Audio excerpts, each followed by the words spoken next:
La grâce et la paix, frères et sœurs, vous sont données de la part de Dieu qui était, qui est et qui vient à la rencontre de ses enfants. Au-delà de l'espace et du temps, sa parole nous rassemble et malgré nos différences, fait de nous sa grande famille. Je vous invite à la prière.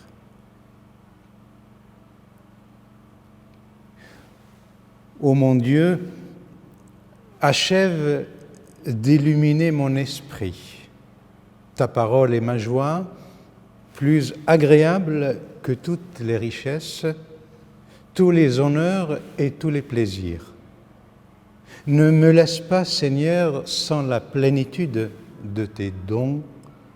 Ne m'abandonne pas, je suis une plante qui a besoin que tu l'arroses en la favorisant de tes grâces. Seigneur, aie pitié de moi, exauce ma prière, fais par ta bonté que je trouve grâce devant toi pour me faire découvrir les merveilles de ta parole. Amen. Écoutons, frères et sœurs, l'Évangile aujourd'hui. La parole d'aujourd'hui se trouve dans Matthieu 10, versets 37 jusqu'au 42. La Bible dit « Celui qui aime son père ou sa mère plus que moi n'est pas digne de moi, et celui qui aime son fils ou sa fille plus que moi n'est pas digne de moi. Celui qui ne prend pas sa croix et ne me suit pas n'est pas digne de moi. Celui qui conservera sa vie la perdra, et celui qui perdra sa vie à cause de moi la retrouvera. Celui qui vous reçoit, me reçoit, et celui qui me reçoit celui qui m'a envoyé.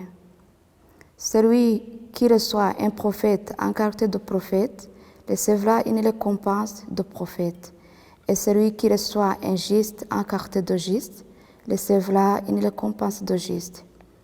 Et quelconque donnera sûrement un verre d'eau froide à l'un de ces petits parce qu'il est mon disciple, je vous le dis en vérité, il ne perdra point sa récompense. Amen. Ça, c'est la parole de Dieu. Ce passage de l'Évangile de Matthieu forme, frères et sœurs, une feuille de route que le Christ esquisse aux disciples en vue de la mission qu'il leur confie. Ne nous y trompons pas, si le Seigneur nous aime gratuitement, c'est bien en vue de vivre son évangile avec ses implications dans nos contextes les plus divers. Ces implications, ces conséquences, sont les choix que nous sommes invités à prendre dans le quotidien de nos vies. Rappelez-vous la belle étymologie du mot disciple. Et disciple, celui qui vit, essaye de vivre selon la discipline, la voie du Seigneur. C'est la raison pour laquelle Matthieu souligne cette catéchèse de la bouche de Jésus, catéchèse dominée par deux jalons. D'un côté, je vous confie la mission d'être porteur, témoin de l'Évangile dans vos contextes de vie, et cette mission n'est pas neutre, elle a des implications, il y a des conséquences, parfois des implications ultimes. De l'autre, quelles que soient les difficultés que vous allez rencontrer,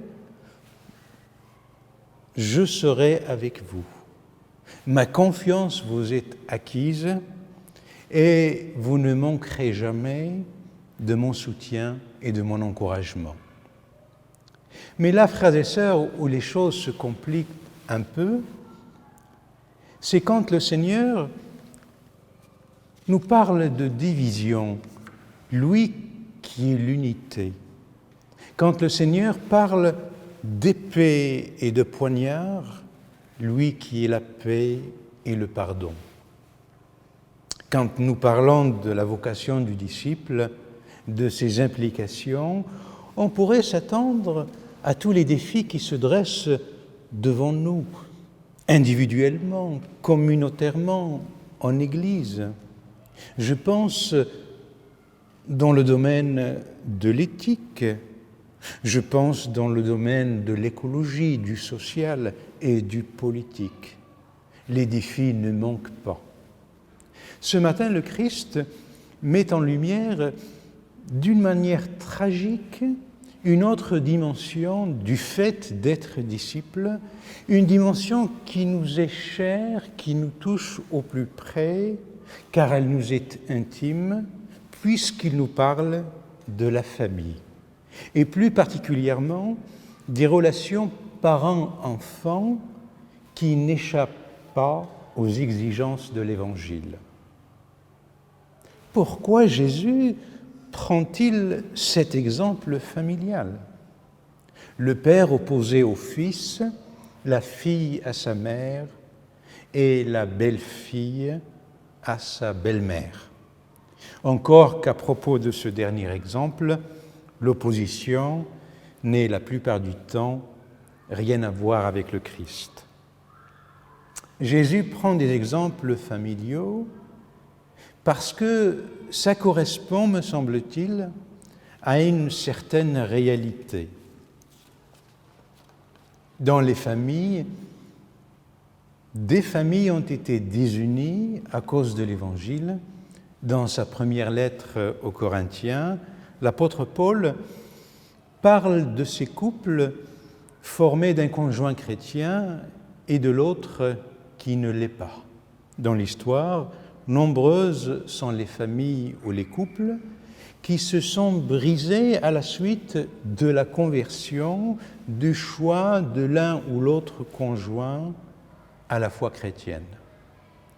Jésus aurait pu aussi parler des divisions entre maîtres et serviteurs, par exemple. Il y en a eu aussi à cause de l'Évangile, mais il est vrai que ce n'était pas la problématique des disciples. Les hommes auraient pu peut-être tirer la conclusion qu'en devenant chrétiens, les serviteurs devaient se révolter contre leur maître.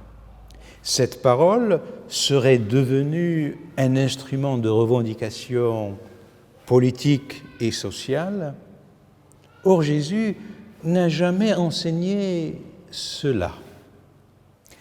Les apôtres et le Christ ont souvent insisté sur le respect et l'obéissance que l'on doit aux autorités. La division dont il parle ou dont il est question ici n'est pas de nature politique ou sociale. Même si les relations entre patrons et ouvriers souffrent encore de nos jours de l'injustice sociale, la division sociale est entachée d'égoïsme de part et d'autre. Or, le Christ n'a jamais cautionné l'égoïsme, quelle que soit son origine. Et Jésus se borne au domaine familial lorsqu'il parle de division. Il sait, lui, Christ, que les liens familiaux sont particulièrement forts, denses. C'est peut-être la raison pour laquelle il les prend en exemple. Il sait que ces liens peuvent être un obstacle à vivre l'Évangile. 2 chapitres plus loin, Matthieu esquisse le discours de Jésus où il élargit sa famille biologique à une famille plus grande, plus spacieuse, celle de la famille spirituelle, la famille de Dieu. Et ma sœur, dit-il, et mon frère, tous ceux qui accomplissent la volonté de mon Père. C'est dans la famille que les tensions sont les plus dures, parce que les rapports y sont plus étroits, plus intimes. Comme à son habitude, Jésus met le doigt sur l'aspect le plus criant. Il prend l'exemple des relations familiales pour montrer l'importance de la révolution occasionnée par l'Évangile dans la vie d'un homme ou d'une femme. Et c'est surtout dans les familles que l'on voit la différence. La division au sein de la famille dont parle notre texte existe et il ne s'agit pas de la nier. Jésus ne fait que la constater.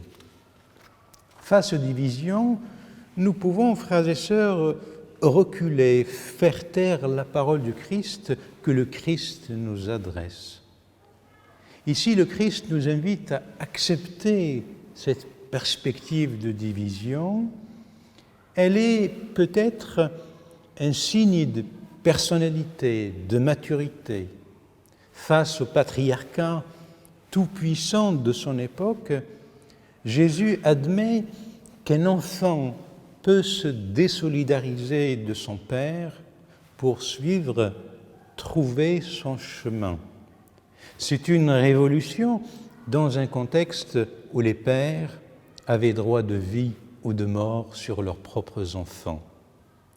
La division est un signe de liberté et par là même, elle peut être considérée comme un regard critique sur la condition familiale, vue alors comme une prison. Par contre, si la famille est un lieu de liberté, la division, à cause de l'Évangile, ne peut exister. Chacun dans cette famille régi par les libertés, chacun pouvant suivre sa voie, celle du Seigneur, de son propre chef, sans mettre en danger les liens familiaux.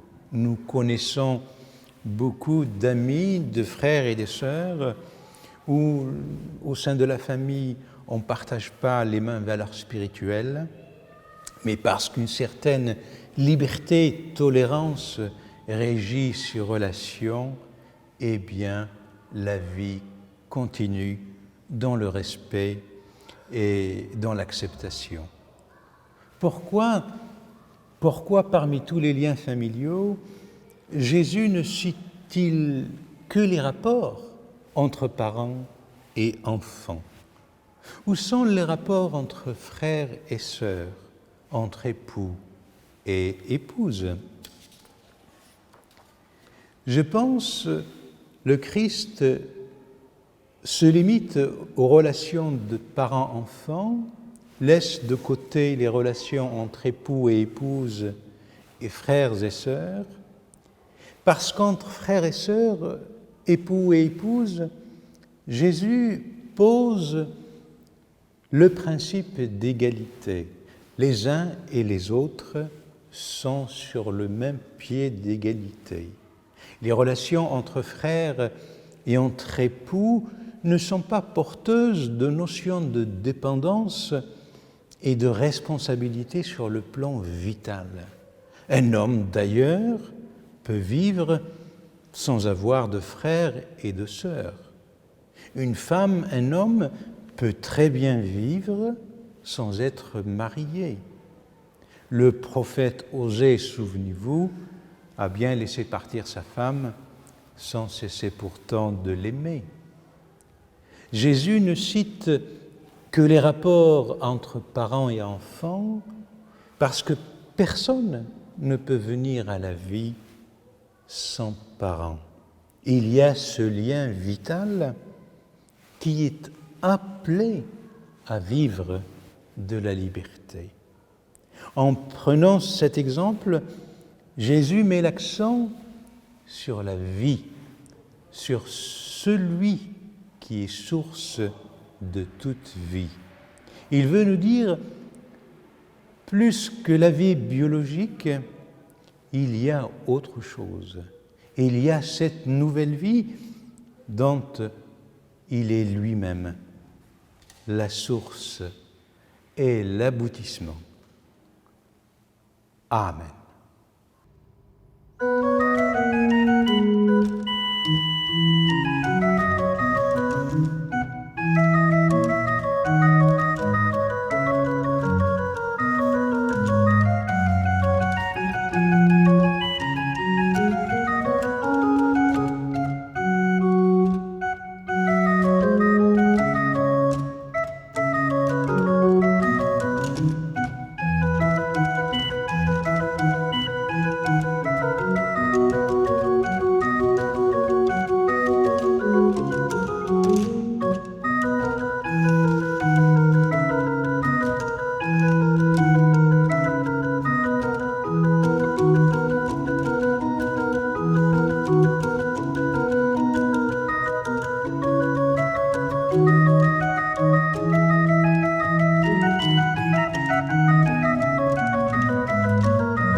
Je vous invite, frères et sœurs, à nous unir dans la prière.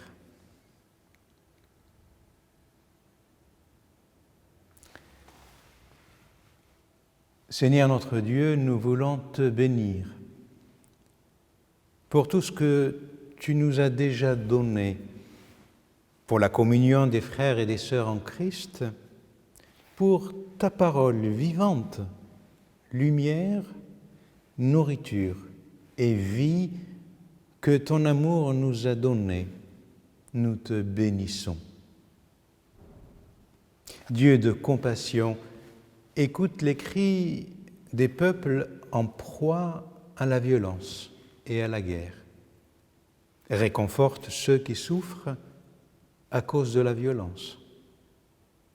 Console ceux qui pleurent, et plus particulièrement ceux et celles qui pleurent leur mort.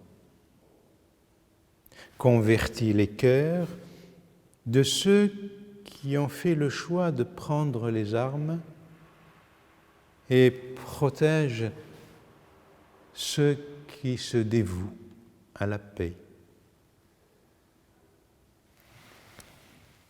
Dieu d'espoir inspire les dirigeants de choisir la paix et de chercher la réconciliation entre les nations.